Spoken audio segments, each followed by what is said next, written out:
makatulong sa ating mga kababayan, especially yung mga kababayan natin sa Pilipinas. Yung mga biktima ng pagbaha, lindol o bagyo. Isa tayo sa mga nagpapadala ng team doon para makapagbigay agad ng relief goods. Meron tayong fund para sa mga outreach program natin.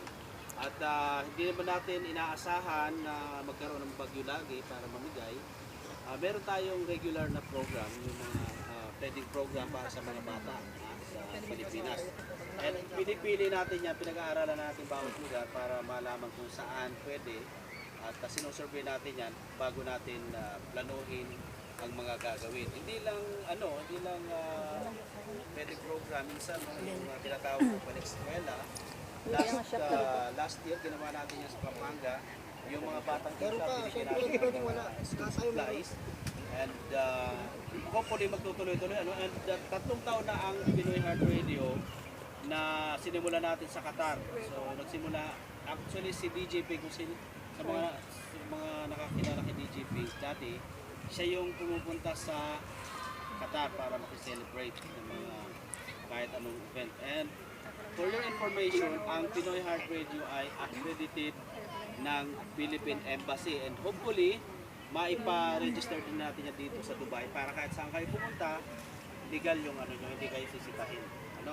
Sisikapin natin yan at inaalam na natin kung ano yung mga requirements, and hopefully magtuloy-tuloy na to. And ang Pinoy Heart Radio, marami na tayong chapter. Nagsimula nga sa Qatar, meron Saudi, Riyadh, Jeddah, meron ng Hong Kong, merong Dubai. Nakakatuwa at meron na tayo dito sa Dubai. I hope na magtuloy-tuloy ito. Simple lang naman para mapanatili natin simple lang para mapanatili natin yung samahan, magandang samahan. Siguro at least once a month magkaroon kayo ng meeting sa lugar. Mag-ipon-ipon lang kayo. Magkaroon kayo ng kahit na banding, di ba? Kape-kape, di ba? Yung mga walang pang-kape, magsabi lang para magdala ng 3-in-1. Di ba? So, hindi magiging balakit na wala kang pera, di ba? So, kung wala kang pera, at least may 3-in-1, sabihin mo yung isa, magdala ng mainit na tubig. Solve. At least meron tayong tama yung pandesan.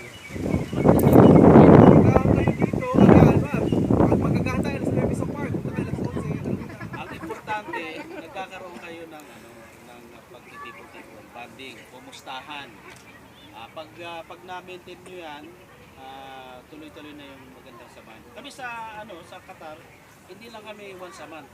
Talagang halos every Friday nagkikita-kita kami para na kaming magkakapatid. Pag may birthday ang isa, pag walang pera, wala. Pag walang pera, ginagawa namin na paraan. Nag-aambag-ambag kami. Yun yung maganda sa... Magsabi lang kayo. Kaya siguro, advice ko lang sa mga DJs sa officers dito, lagay kayo ng talaga formal na officers from President Vice para ma-maintain nyo yung magandang mga plano nyo, mga gagawin nyo. At the same time, kunin nyo yung mga pangalan ng bawat isa at yung mga birthday, importante yun. Diba? So, Huwag lang yung taon. Birthdays lang. huwag nyo na sali yan kasi Birthdays lang. so, basta yung birthday, importante yun. Magandang yun. At least, kung sa isang linggo merong magkasunod, ito yung magsamahin nyo. Kami ganun ginagawa namin Kapag may birthday magkasunod, nagsasama na namin yun. Halimbawa, ako nag-birthday January, yung sa December, nagsasama na namin. Malapit na ulan ng December, December 31 ako. Isang taon yun, boss. Tapos yung isa, January 1. What I'm trying to say is dapat gumawa kayo ng paraan para mapanatili yung magandang banding. Para sa pamamagitan nito, medyo mabawasan yung mga homesickness mo sa buhay. And sa Qatar, ang Pinoy Heart Radio ay isa rin sa mga nag-advise, nagka-counseling sa mga OFW may problema sa trabaho. At pwede nyo rin i-consulta sa amin, and siguro